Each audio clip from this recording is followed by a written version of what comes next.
welcome back to my channel. It's your girl Malika, and it's a very beautiful day in the village, guys. I'm with my friend here who's going to introduce herself. This is her very first time in my village, actually in Western Kenya.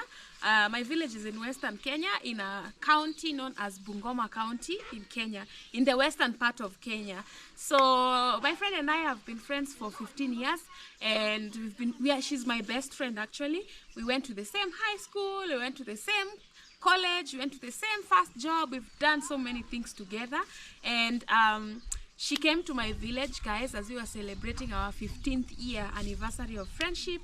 And first of all, before I ask her how her experience was and everything, I want her to introduce herself.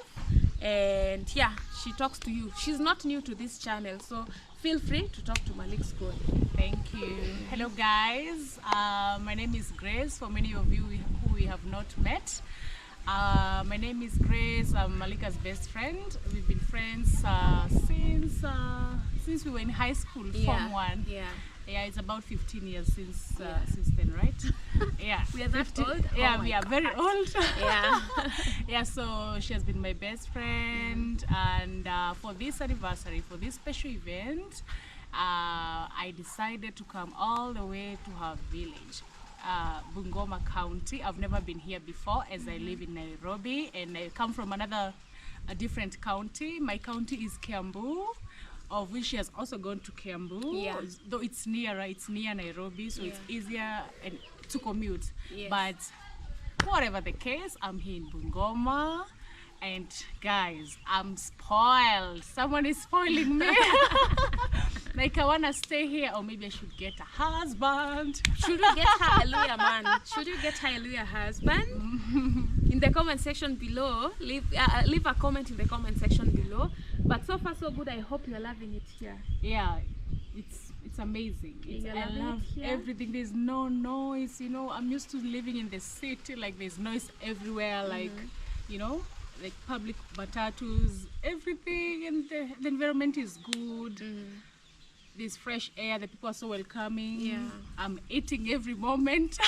I know by the time I go back to Nairobi, I'll be extra 5 kg. It's okay, like that's what we do here. Like we eat. Yeah. We eat properly. We don't play, we don't joke with food. Yeah. So first of all, let me ask you something. I just want to know your experience and how you think of my village, you know? Like first of all, how far do you the distance from Nairobi to Bungoma, what do you think about the distance? Oh my God, it's not a short journey. It was a long one, and for me, this is my first time. This is my first time doing a long trip journey by road. Yes. Because as I told you guys, my county where I come from, my village is near Nairobi, so it's only 30 minutes drive or less. So this is my first time doing an 8 hours. Is it 8 hours? It was more than, actually it's supposed to be 8 hours, but depends with the speed of the car. Yeah, depends with the speed of the driver. Vehicle, yeah. Okay, so this is my first time doing a long distance journey by road in Kenya, and it was amazing. So for us it's 25 minutes to the village, and so before I made this trip I was like, Mary, what will I be doing? And she said, we can do it, but for the sake of our friendship you have to sacrifice. And I said, like, okay, fine, let's do this, let's make it a road trip. Sorry.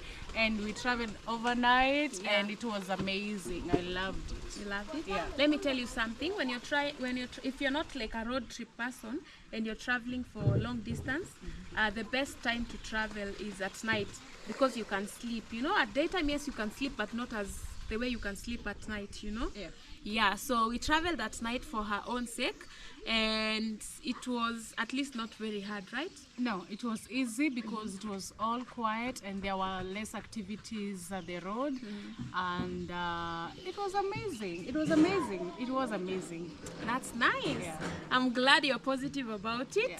Thank you so much. So first of all, we've been to Bungoma town, we've been to my sister's place, and we are here at my parents' place, and we went to also visit other friends. So generally, what do you think about the people of Bungoma? Are they friendly? The people of Bungoma are very charismatic. They're very welcoming, receptive, and all that.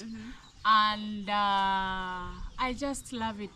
You know, one thing that made it so interesting for me as we were walking in Bungoma town, and the rest of the, as we were walking around the town, and as we were coming here, like, oh my God, like everyone tend to think you're one of them, and that is a very good sign, as in nobody's secluding you, like, oh, you don't look like you belong here. No, I didn't experience any of that.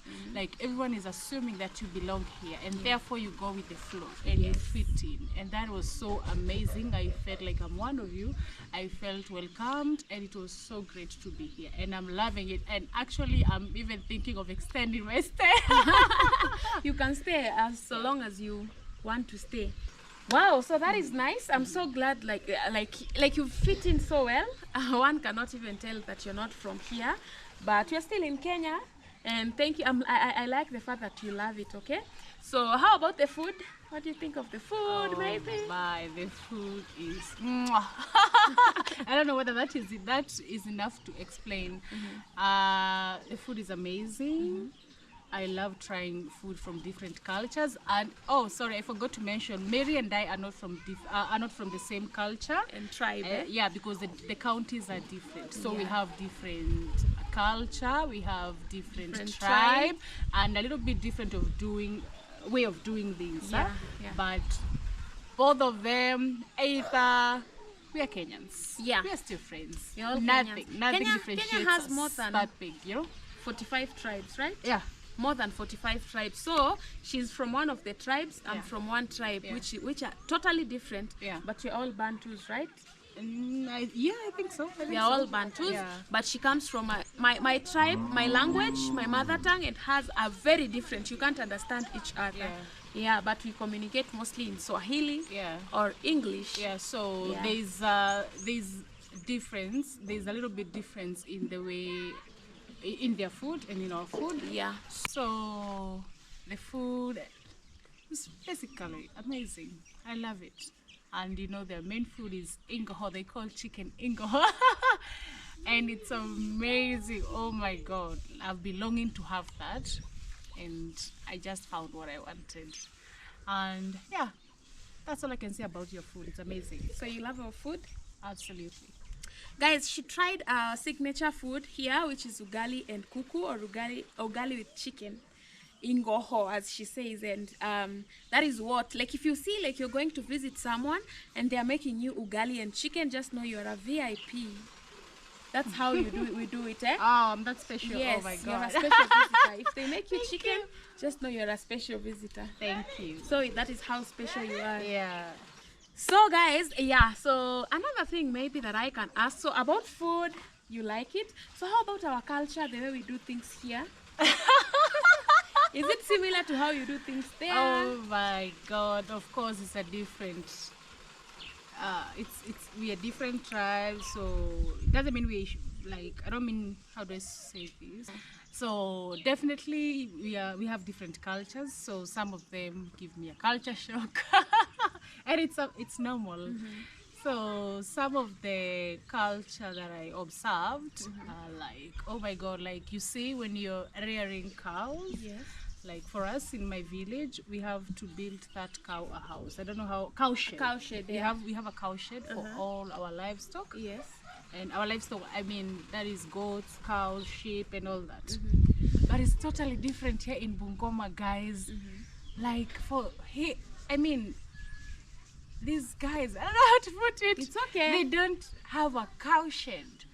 They say it's very normal to leave a cow outside. They tie it. It's tethering. They tie it. Oh my God! They tie it outside. It sleeps outside without a cow shed.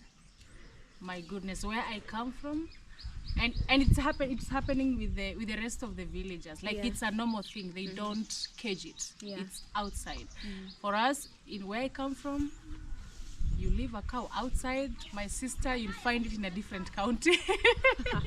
Also there is theft of, if you leave it outside, of livestock. Not so much, but it's not common.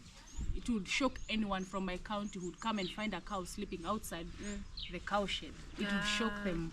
Like for us, we cover them in a cow shed and all that. It's not normal in our county, but I've come to learn and adjust since that is how things are done here. Okay, on that one, that is true, but not everyone. Yeah. Some people prefer building a cow shed for those who have space and resources. Yeah. And many, I think it's up. That's how it used to be. Some people are still practicing it, but some people are choosing to build like a cow shed. It depends with your own choice. But majority from my area, because Bungoma is big, you people don't come and attack me. From my area where I'm coming from, majority of the people, they are animals, cows only. Chicken, you can't leave them outside, they'll be stolen. So cows only, they sleep in the compound. I think it's very, very hard for people to steal livestock. Is it? In my area. For us? Yeah. Okay, leave alone stealing. For us, even a single home, you approach a single home, you find like a cow is sleeping outside as a normality. I don't think you'll find a home without a cow shed, no matter how it looks. Like we believe it has to be inside. Yeah. So I get it. So basically, that's what happens here. Another thing maybe that you saw and you're like, in terms of culture, or it's just that one? Yeah, so guys, for those who know Luya people, the term Luya goes along with greetings. Oh my God, you guys will love greetings. Like everywhere I go, they even greet me in your language, and I tend to say, "Mzuri sana," like I'm very fine, you know, because I don't know how to answer, and I don't want to. So yeah, so they love greetings. Like as I said before, they are very charismatic, receptive. So greetings is part of, I don't know how it's like after 5 minutes you meet someone, they have to greet you, they have to greet you, they have to greet you, and it is okay. It's okay. Like it makes you feel like you've been welcomed even by the strangers. They are so outgoing and they are so welcoming. I love it. About greeting, you people, you've seen in my videos also, like when I'm doing vlogs and I am walking around, I get greeted by like everyone who I come across. Whether I am vlogging or not, I have to, like, they greet me. Like I think it's a Luya thing. We love greetings. Even like if you listen like to Radio Jambo, for those people who know Radio Jambo or other radios, like we even like send greetings in a radio station. We ask the presenters to greet people. Please greet this person. You have a list of people we want to be greeted on radio. So greeting is our thing. It's part of the culture. Like people love greeting. And I think it's a way of showing like good relation. Like we are good, peace. Yeah. So something else, there was a burial the other time. We didn't attend, but I was trying to tell her about like what we do in the burial and everything. So there was a burial happening, I think just near here, around here. Just near, and I was intrigued, like the process. So I asked her how it goes when someone dies. Definitely you take into the morgue, and there's a burial date which is set by the family members. So I came to learn that a day before your burial, they take the body from the morgue, they bring it to the homestead, it sleeps there overnight with an overnight service, right? And then they'll bury the next morning. That is the biggest culture shock I've come across here, because for us, when somebody dies, yes, you're taken to the morgue, and you'll be there. I mean, they will take you from the morgue that same morning, the same very day of the burial, not the previous day of the burial. So you're taken from the morgue the same day. They can take you to church. I don't know, depends with their religion. They will take you to church, or they take you to the homestead. Not like they take the body the previous day. No, it's the same day the burial is happening. So here, let me tell you something. They take burials like very, very serious. That is like a very serious ceremony. And very, very serious. Even someone who did not come to see you while you are sick, they will travel from wherever they are, even if it's overseas, to come and give you the last respect. They take burials very seriously, and mostly they take the body from the morgue. Like let's say most burials here, for those, as we are Adventist, for those people who are not Adventist, they bury on Saturdays. But for Adventists, we don't bury on Saturday.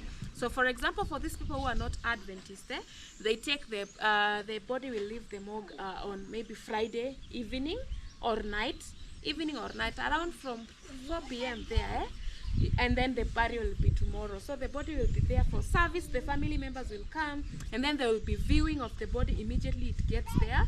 People will queue because it's like a service, and then they will view it and everything, and then like the following day there will be also another viewing before like the burial. So like they give you time to say your proper goodbyes and everything before they bury. Yeah, so but I think also since COVID happened, most people not most people, but a good number of people are burying on the same day. Yeah. And one more thing about the burial thing, and I came to learn that in Luya community, most people, they tend to slaughter a cow for celebration for the life well lived of the deceased. You slaughter a cow for people to eat on the burial day. For us, we don't slaughter. In fact, if you slaughter like a cow or a goat, like, you know, the stereotype, I don't know how to call it, they'll start saying like you're celebrating. I don't know whether they tend not to get like it's a life well celebrated, like we have to slaughter and eat instead, like you don't have to keep. Okay, fine, people mourn and it's okay to mourn, like I don't know how to put this, but for us, if you slaughter a cow in someone's burial, you'll be like, it will look like a long-awaited death. So for you, but here is something that she told me also. They would rather buy meat but not slaughter. They'll buy meat, and actually, oh my God, Kiambu people don't come for me, but this is my experience, things that I saw when I was growing up, because I was raised in the village, partially. If you see a burial that has meat, you know that those people are rich. Like, I remember one day when I was young, my grandmother and I, my late grandmother, we went to a burial and there was meat. So the following day that I went to school, there was this rumors, oh, there was meat in that burial. Those people are very rich, you know? Whereas it's very normal here for you to slaughter a cow because it is part of the process. It is part of the celebration and ceremony. But for us, if you tend to bring meat, then I don't know whether they still perceive that. It's been a while since I attended one. But I think they have adjusted, because I'm talking of something which happened long time ago. But it depends. I think they still do meat in burials. I think they still do, but I'm not sure. But I'm talking as per my past experience. Yeah, I don't know about it lately. Nice. So for here, despite like celebrating a life well lived, as I told you, people take burials very, very seriously. And also like people want like for the late or what, like they want people to feed well, so that when you live there, that burial or that ceremony, you have good things to say about, like the ceremony was good and everything. For the meat, you'll hear people saying like mboga was not enough. Mboga, is there mboga? When you hear someone asking, is there mboga? They're asking, is there enough meat? They might end up slaughtering not even one or even 3 cows, so that people might be full, might eat properly and everything. Also, it depends. We have other families who cannot afford like to slaughter a cow. In such cases, someone might even offer to give them a cow. Like, take this, use it for the burial ceremony. Take this, slaughter it for your visitor, for your guest and everything. But also, like for those people who like don't have maybe someone to give them and they really cannot afford, it's not a must also. Okay? But meat, chicken, like here, like burial, some people even go, sorry to say, some people even go like attend the burial. They don't even know the deceased or the family. They just go there because they know they will be proper eating. It's like a feast. Yes. Because they know they'll be, exactly, there will be proper feasting, so I definitely have to go there. Wow, a whole cow down because somebody's down. Yes. Wow. Wow. Yeah, so yep, so that's it. Maybe there's anything I've forgotten to ask you, but generally, do you love the place? Yeah, I love the ambience. Oh my God, the air is so fresh. You guys should be here, and I just love it. Like, it's not crowded. it's so different. I mean, it's so good. It's amazing in a good way. I love it. And like I said, guys, do I reconsider something? But it's amazing. I love it. You should be here. It's amazing. People are so good. Like when actually in the city, when we went to the city, I found my tribesmen there. Yeah. They're all over. Yeah. Yeah, and most of Luya people, they're speaking my tribe. Yeah. I was so impressed. Yeah. Like, even you understand my tribe. I Actually, do. when I speak to Mary, I speak my tribe to her because she understands and she can speak. Yeah. Yeah, and I'm still late to, I'm learning. I'm learning. Ours is a little bit hard. It's a little bit hard. Yeah, and I've been raised in a place where like we have a lot of a lot of your people from my tribes people, tribe. yeah. Yeah, I'm learning, and and that is it about us. Unless they say something else to add, but we have a lot of how do I put this? Despite having a difference in tribe and culture, nothing has separated us. We've kept going. Yeah. We've kept the spirit. Actually, our parents have been, I don't know, they've been like, whenever we walk with Mary in the streets, when she's in Nairobi, people, when we meet our former schoolmates, they're like, oh my God, Chana. Like, That basically means you guys are still together. Like, you're still attached. I'm like, yeah. And our parents, they keep encouraging us. Like, for me, I value friendship a lot. Yeah. And you know that. I do value friendship a lot. And people are important. And in my tribe, we say that people are property. Like, without people, there's not, we always need support. Yes. Like, guys, if it's not because of, I mean, if not, you would not be making these videos. Exactly. You're the reason we are here. Yeah. Like, people are important, and I Yes. value and treasure friendship. Me too. And for us to be here for 15 years, it means a lot. We've been through a lot. Sometimes we sit down and remind each other of the things we've gone through, Yeah. and the challenges and the troubles, and our first day of interview at work. Actually, we were sitting at the same panel, and we were both interviewed, and we passed. It was so amazing. We have every detail as a memory, and a good one. And we give those stories to her daughter, and she was Yes. like, oh yeah, okay. And it's amazing. Yeah, and I love it. I also love it, and I'm glad you enjoyed here. I'm glad my parents were very, very happy to see you after a long time. Yeah. I'm so glad you came to visit, and feel most welcome. Come again and again and again. And thank you so much for coming. Thank you so much for coming. I am humbled. Thank you for welcoming me here. I've felt home. I've felt home. I feel like I'm home. Oh. Yeah, I feel like I'm enjoying every moment. We've bonded for years with her family, her mother, father, and siblings. They have also become my friends. Yeah. I'm so glad Yeah. like, you feel comfortable Yeah. around my family. I feel comfortable around your family, Yeah. which is a good thing. Yeah. Let's keep going, eh? Yeah. Many more years to go, Yay! right? So that's it, guys. That's what my friends think about my culture, about my village, and about everything. I hope you've learned something from someone who is not from this place, maybe from someone different. And if you like this video, please give it a thumbs up and leave a very sweet comment for Grace in the comment section below. And I hope you enjoyed this vlog. I really, really hope you enjoyed. You can also join the channel membership, guys. You can support the channel by joining our membership. Feel free to join, and I'll really, really appreciate. Another way of supporting the channel is through super chat. I'll really, really appreciate if you feel like supporting the channel. Feel free to support through super chat. Until next time, guys. Bye. Bye-bye.